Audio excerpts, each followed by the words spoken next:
الحمد لله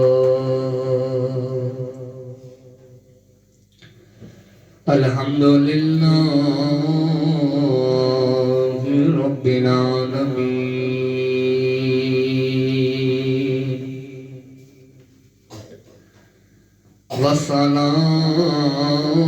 والصلاة والسلام على رسوله الكريم أما بعد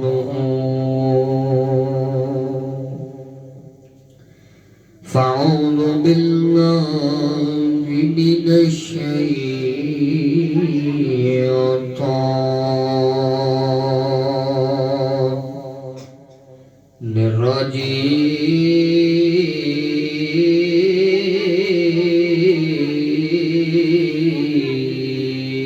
الرجيم بسم الله الرحمن الرحيم قال الله تبارك وتعالى في القرآن المجيد والفرقان الحميد يا أيها الذين آمنوا كتب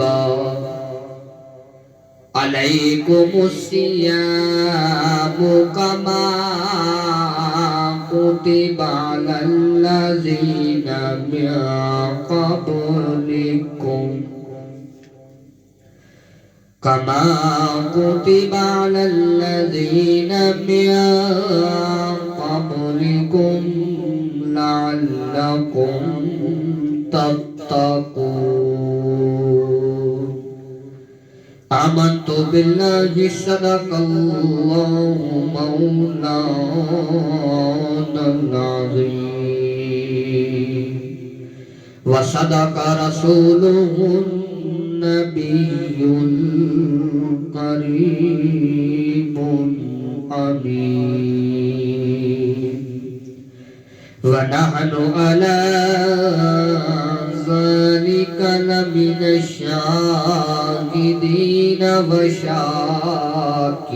والشاكرين والحمد لله رب العالمين إن الله وملائكته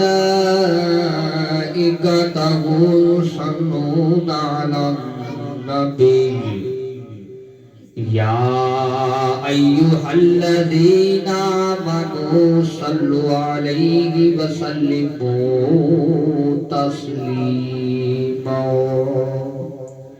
صلاة والسلام عليك يا سيدي يا رسول الله وعلى آلك وصحابك يا سيدي يا حبيب الله صلاة والسلام عليك يا سيدي يا خاتم النبيين وعلى آلك وصحابك يا سيدي يا رحمة للعالمين ماہ رمضان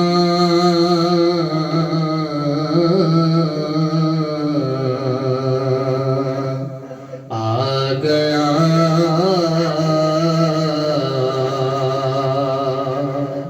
ماہ رمضان آ گیا ماہ رمضان آ گیا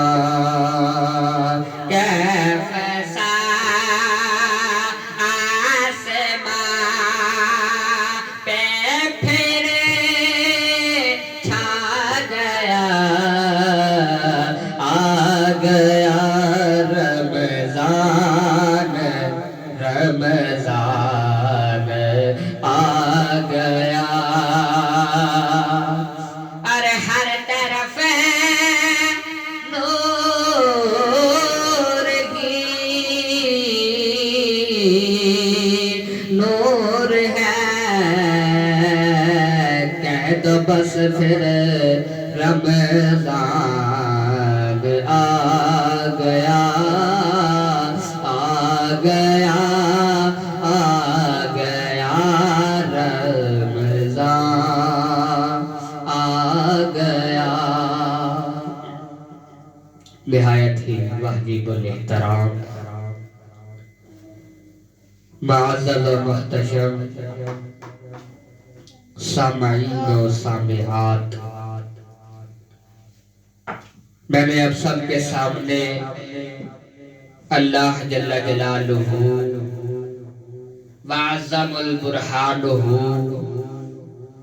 وجل جلہ کی لاریب کتاب قرآن مجید فرقان حمید سے آیات مقدسہ تلاوت کرنے کا شرف حاصل کیا،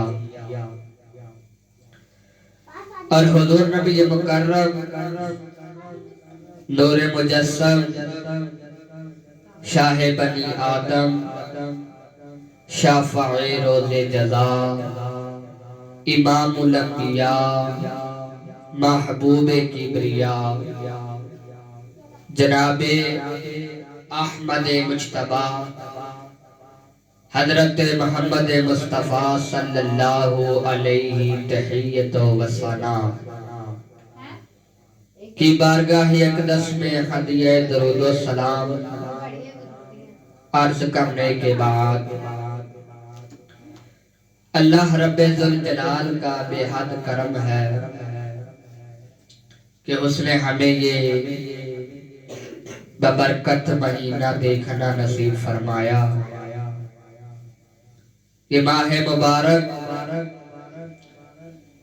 جسے رمضان المبارکہ کہا جاتا ہے، اس کی آمد ہے، اور اس کے پہلے عشرے کو رحمت کا عشرہ کہا جاتا ہے۔ مفسرین اکرام فرماتے ہیں کہ شریعت میں روزے کے جو معنی ہیں وہ اللہ کی عبادت کی نیت کے لیے، اور یقیناً ہمارے اسلام کے اندر 5 عبادات ہیں۔ اب 5 عبادات کون سی ہے؟ پہلے کلمہ طیبہ، پھر نماز، پھر روزہ، پھر زکوٰۃ اور پھر حج۔ تو اگر ہم اس ترتیب سے دیکھیں تو رمضان المبارکہ کا جو مہینہ ہے وہ اسلام کا 3را رکن ہے، اور اس مہینے کی جو عبادات ہے جیسے روزہ باطنی عبادت کہا جاتا ہے، صرف اللہ جانتا ہے کہ ہم نے روزہ رکھا ہے یا نہیں۔ کوئی ہم سے پوچھے بھائی آپ کا روزہ ہے، ہم تبھی بتائیں گے ہمارا روزہ ہے، کسی کو تو نہیں پتا کہ ہمارا روزہ ہے یا نہیں ہے۔ اسی لیے اس روزے کو باطنی عبادت کہا جاتا ہے۔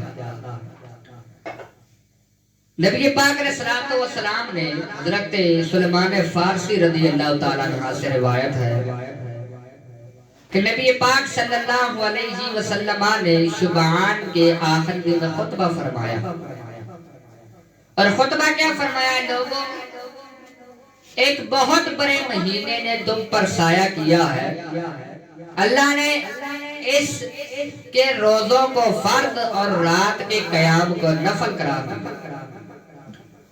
جو شخص کسی نیکی کے ساتھ اللہ تبارک و تعالی کی طرف قرب چاہے اس کو اس قدر ثواب ملتا ہے گویا اس نے فرض ادا کیے تو اس نے رمضان میں فرض ادا کیا، اور اس کا ثواب اس قدر ہے کہ اس نے 70 فرائض ادا کر دی۔ پھر اس مہینے کو صبر کا مہینہ بھی کہا جاتا ہے، اور جو صبر کا ثواب ہے وہ جنت ہے۔ پھر اس ماہ مبارک کے اندر اللہ رب العالمین نے اپنے مومنوں پر اتنا رحم کیا، اتنا کرم کیا کہ اس مہینے کی عبادات کا جو ثواب ہے وہ اس کو بڑھا دیا۔ اب جیسے فرائض ہیں ان کا ثواب 70 فرائض کے برابر کر دیا، اگر سنتیں ہیں تو ان کا ثواب جو ہے وہ فرائض کے برابر کر دیا، اور اگر نوافل ہے تو ان کا ثواب جو ہے وہ سنتوں کے برابر کر دیا۔ تو اتنا رب مہربان ہے اپنے بندوں پر کہ اس نے ہر عبادت کا ثواب جو ہے اس کو بڑھا دیا۔ صحابہ کرام عرض کرتے ہیں یا رسول اللہ صلی اللہ علیہ وسلم، ہم میں سے اگر کوئی افطاری کرانا چاہے تو اس کا کیا اجر ہے؟ سرکار صلی اللہ علیہ وسلم نے فرمایا اللہ تعالیٰ اس شخص کو بھی یہ ثواب عطا فرماتا ہے جو ایک گھونٹ دودھ یا ایک گھونٹ کھجور سے روزے کو افطار کرا دے۔ اگر کسی کے پاس بڑی افطاری کرنے کو طاقت نہیں ہے، کسی کے پاس روپیہ نہیں ہے، پیسہ نہیں ہے، تو نبی پاک علیہ السلام فرما رہے ہیں کہ اگر کوئی انسان ایک کھجور یا دودھ کے گلاس سے یا پانی کے گلاس سے بھی روزے کو افطار کرا دیتا ہے، اللہ تعالیٰ اس کو بھی اتنا ہی ثواب عطا فرماتا ہے۔ تو اتنا اجر ہے، اتنی عظمت ہے ماہ رمضان المبارکہ کی۔ اب رب نے یہاں پہ روزے کیوں فرض کیے رمضان المبارکہ کی؟ رب قرآن میں فرماتا ہے یا ایھا الذین آمنوا کتب علیکم الصیام، اے ایمان والو تم پر روزے فرض کیے۔ کتب علیکم الصیام، وہ تم پہ روزے فرض کیے گئے، کس کے؟ رمضان المبارکہ کے۔ کما کتب علی الذین من قبلکم، جیسے تم سے پہلے لوگوں پر روزے فرض کیے گئے تھے۔ اگر اب فرما رہا ہے لعلکم تتقون، تاکہ تم متقی اور پرہیزگار بن سکو۔ اب رب نے اپنے روزے کیوں فرض کیے؟ اسی لیے فرض کیے تاکہ ہم متقی بن سکے اور پرہیزگار بن سکے۔ یقیناً اس ماہ مبارکہ کے اندر رب شیطان کو قید کر لیتا ہے، شیطان کو زنجیروں سے جگر دیا جاتا ہے، شیطان کو قید کر لی جاتا ہے تاکہ کوئی مومن، کوئی انسان یہ نہ کہہ سکے کہ ہمیں شیطان نے گناہ کرنے کے لیے کہا ہے۔ ہر انسان نیکی کی طرف رواں دواں ہوتا ہے، گناہوں سے توبہ کر لیتا ہے اور ایماندار بن جاتا ہے۔ اللہ رب العالمین قرآن میں اس لیے فرمایا تاکہ تم متقی اور پرہیزگار بن سکو، کیونکہ ہم اس ماہ مبارک کے اندر نہ جھوٹ بولتے ہیں، نہ حسد کرتے ہیں، نہ تکبر کرتے ہیں، نہ طرح طرح کی گناہ کرتے ہیں۔ رب نے اس لیے فرمایا تاکہ تم متقی اور پرہیزگار بن سکو۔ اگر ہم پرہیزگار بن جاتے ہیں تو روزہ ہمیں اتنی ہی زیادہ نیکی عطا فرماتا ہے۔ اب رب العالمین نے فرشتوں سے فرمایا اے میرے فرشتوں، ساری نیکیوں کو ان کے اعمال نامے میں لکھ دینا، صرف ایک روزے کی جو عبادت ہے اس کو اعمال نامے میں نہ لکھنا۔ اب فرشتوں نے عرض کیا اے رب العالمین کیا ماجرا ہے؟ ہر نیکی ہم اس کے اعمال نامے میں لکھ دیتے ہیں، لیکن روزے کی نیکی ہم کیوں نہ لکھیں؟ رب العالمین نے فرمایا میرے فرشتوں، روزے کا اجر میں انسان کو خود دوں گا۔ روزے کا اجر یہ وہ عبادت ہے جس کا اجر رب خود دے رہا ہے اور فرشتوں کو منع کر رہا ہے اے فرشتوں اس نیکی کو اس کے اعمال نامے میں نہ لکھنا۔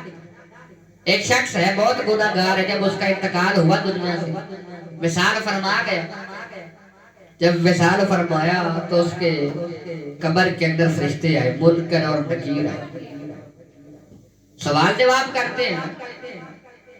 جب سوال جواب کرتے ہیں تو اس کی جو نیکیاں ہوتی ہیں وہ ایک پلڑے پہ رکھتے ہیں، برائیاں دوسرے پلڑے پہ رکھ دیتے ہیں۔ اب جب نیکیوں کی باری آتی ہے تو جو ان کا جو پلڑا ہوتا ہے وہ ہلکا ہو جاتا ہے، برائیوں کا پلڑا بھاری ہو جاتا ہے۔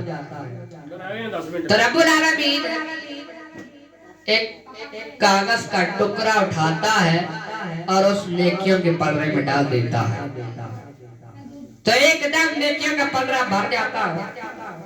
اب جو گناہگار شخص ہے وہ رب سے فرماتا ہے، رب العالمین میرے تو نیکیاں کم تھی، برائیاں زیادہ تھی، ماجرا کیا ہے؟ نیکیاں بھر گئی ہیں اور برائیاں کم ہو گئی ہیں۔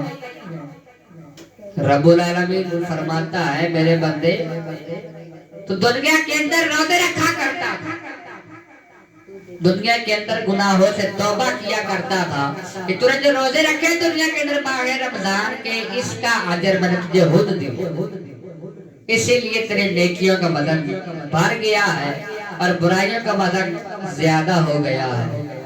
رب کریم سے دعا ہے رب العالمین ہمیں ماہ رمضان المبارکہ کا احترام کرنے کی توفیق عطا فرمائے، اور حضور نبی کریم صلی اللہ علیہ وسلم کے سنتوں پر عمل کرنے کی توفیق عطا فرمائے۔ وآخر دعوانا ان الحمدللہ۔